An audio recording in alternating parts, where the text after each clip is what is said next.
Good morning बच्चों आज का टॉपिक है नमक का दरोगा। तो पूरा वीडियो जो है केयरफुल हो सुनिएगा और समझिएगा। इसी तरह एक सप्ताह बीत गया। कहानी है इसी तरह एक सप्ताह बीत गया। संध्या का समय था। बूढ़े मुंशी जी बैठे राम नाम की माला जप रहे थे। यानी बंशीधर के पिताजी राम नाम की माला जप रहे थे। इसी समय उनके द्वार पर एक सजा हुआ रथ आकर रुका। हरे और गुलाबी पर्दे, पछिए बैलों की जोड़ी।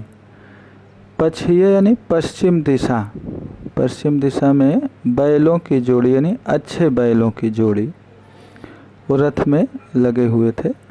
उनकी गर्दनों में नीले धागे, बैल की गर्दन में नीले धागे बंधे थे। सींगे पीतल से जड़ी हुई और सींगों में जो है पीतल लगा था। कई नौकर लाठियां कंधों पर रखे साथ थे। रथ के साथ में कई नौकर भी थे जो कंधे पर लाठी लिए हुए थे।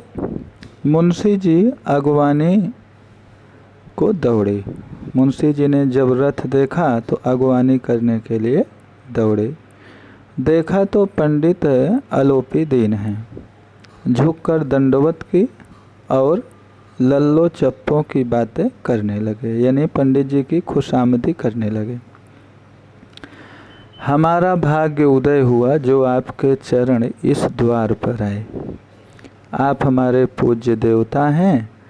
आपको कौन सा मुँह दिखावें। मुँह में तो कालिख लगी हुई है। मुँह में कालिख लगना ये जो है मुहावरा है अपमानित और कलंकित होना। किंतु क्या करें, लड़का अभागा कपूत है, नहीं तो आपसे क्यों मुँह छिपाना पड़ता। ईश्वर निसंतान चाहे रखें पर ऐसी संतान ना दे। क्योंकि बंशीधर ने जो है पंडित आलोपी दीन को हिरासत में लिया था। आलोपी दीन ने कहा, नहीं भाई साहब ऐसा न कहिए। मुंशी जी ने चकित होकर कहा, ऐसी संतान को और क्या कहूँ। आलोपी दीन ने वात्सल्यपूर्ण स्वर में कहा, वात्सल्यपूर्ण यानी स्नेह युक्त प्रेम युक्त भाषा में कहा कि कुल तिलक और पुरुषों की कीर्ति उज्जवल करने वाले संसार में ऐसे कितने धर्मपरायण मनुष्य हैं जो धर्म पर अपना सब कुछ अर्पण कर सकें। पंडित आलोपी दीन ने बंशीधर से कहा, दरोगा जी यह खुशामद करने के लिए मुझे इतना कष्ट उठाने की ज़रूरत न थी।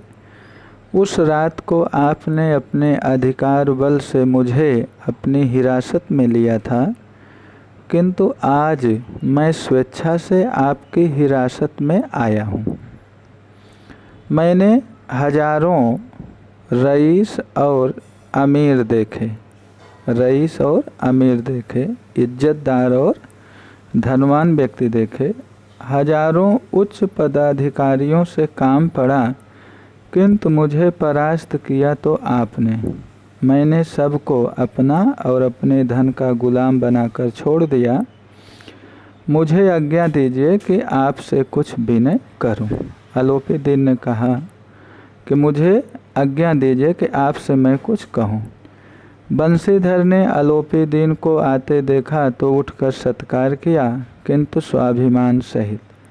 समझ गए कि यह महाशय मुझे लज्जित करने और जलाने आए हैं। क्षमा प्रार्थना की चेष्टा नहीं की, वरना उन्हें अपने पिता की यह ठकुर सुहाते की बात असह्य सी प्रतीत हुई। पर पंडित जी की बातें सुनी तो मन की मैल मिट गई। बंशीधर ने पंडित जी की बात सुनी तो बंशीधर के मन में जो पंडित आलोपी दीन के प्रति द्वेष था वो जो है दूर हो गया। पंडित जी की ओर उड़ती हुई दृष्टि से देखा, सद्भाव झलक रहा था। गर्व ने अब लज्जा के सामने सिर झुका दिया। शर्माते हुए बोले, यह आपकी उदारता है जो ऐसा कहते हैं। मुझसे जो कुछ अभिनय हुई है उसे क्षमा कीजिए। यानी मुझसे जो अशिष्टता हुई है, जो मैंने आपके साथ दुर्व्यवहार किया है, उसे क्षमा कीजिए। मैं धर्म की बेड़ी में जकड़ा हुआ था, नहीं तो मैं आपका दास हूँ। जो आज्ञा होगी वह मेरे सिर माथे पर। आपकी जो आज्ञा होगी उसे वह हमें सिरोधार्य है, मान्य है। आलोपी दीन ने विनीत भाव से कहा, विनम्र भाव से कहा कि नदी के तट पर आपने मेरी प्रार्थना नहीं स्वीकार की थी, किंतु आज स्वीकार करनी पड़ेगी। बंशीधर बोले, मैं किस योग्य हूँ, किंतु जो कुछ सेवा मुझसे हो सकती है उसमें त्रुटि ना होगी। आलोपी दीन ने एक स्टंप लगा हुआ पत्र निकाला और उसे बंशीधर के सामने रख कर बोले, इस पद को स्वीकार कीजिए और अपने हस्ताक्षर कर दीजिए।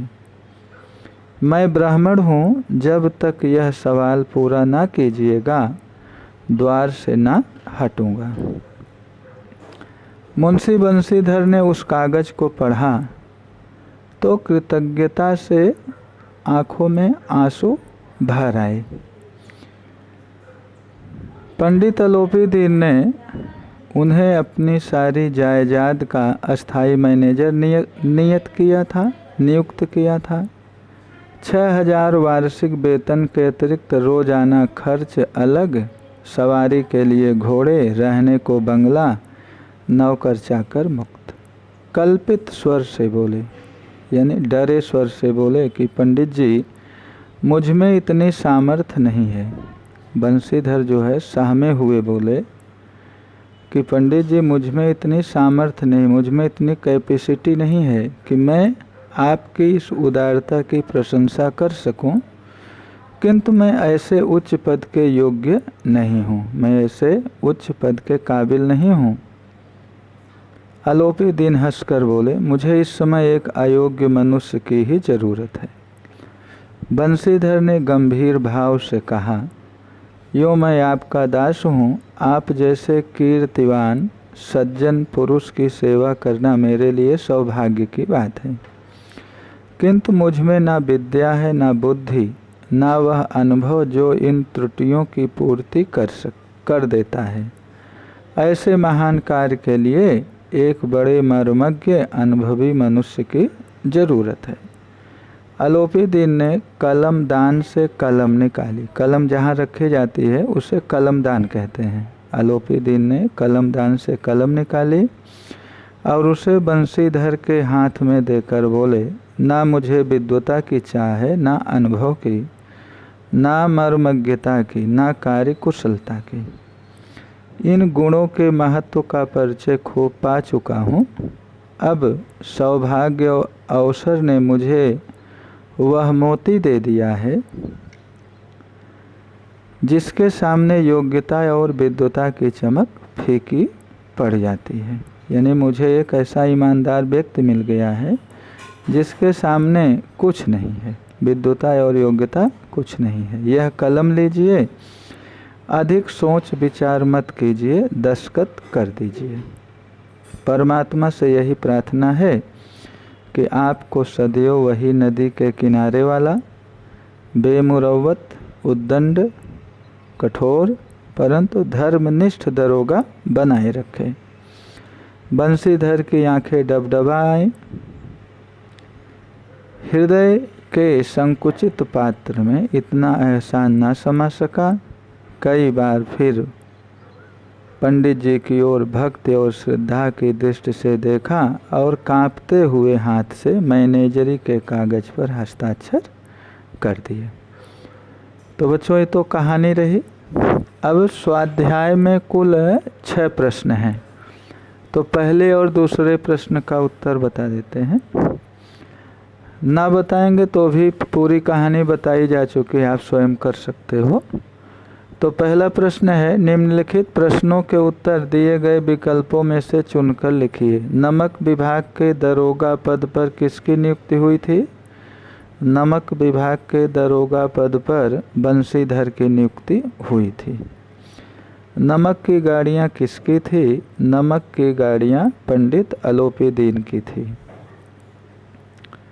पंडित अलोपीदीन को किस पर अखंड विश्वास था? पंडित अलोपीदीन को लक्ष्मी जी पर अखंड विश्वास था।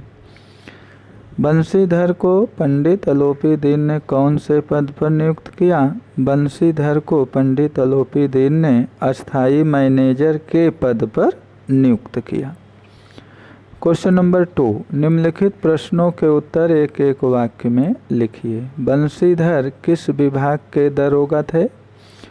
बंशीधर नमक विभाग के दरोगा थे। बंशीधर ने पुल पर क्या देखा? बंशीधर ने पुल पर गाड़ियों की एक लंबी कतार देखी। पंडित अलोपीदीन को किसने हिरासत में लिया? पंडित अलोपीदीन को बदलू सिंह ने हिरासत में लिया। मुकदमे में किसकी जीत हुई? मुकदमे में पंडित अलोपीदीन की जीत हुई। लास्ट क्वेश्चन है, बंशीधर की माता को कौन सी कामना मिट्टी में मिल गई? बंशीधर की माता को जगन्नाथ और रामेश्वर की यात्राएं मिट्टी में मिल गई। बंशीधर की माता को कौन सी कामना मिट्टी में मिल गई? बंशीधर की माता को जगन्नाथ और रामेश्वर यात्रा की कामनाएं मिट्टी में मिल गई। तो बच्चों आज का होमवर्क रहेगा, पूरा नमक का दरोगा पाठ पढ़ो, स्वाध्याय क्वेश्चन नंबर 1 और 2 फेयर नोट में लिखो। यही होमवर्क रहा। Thank you.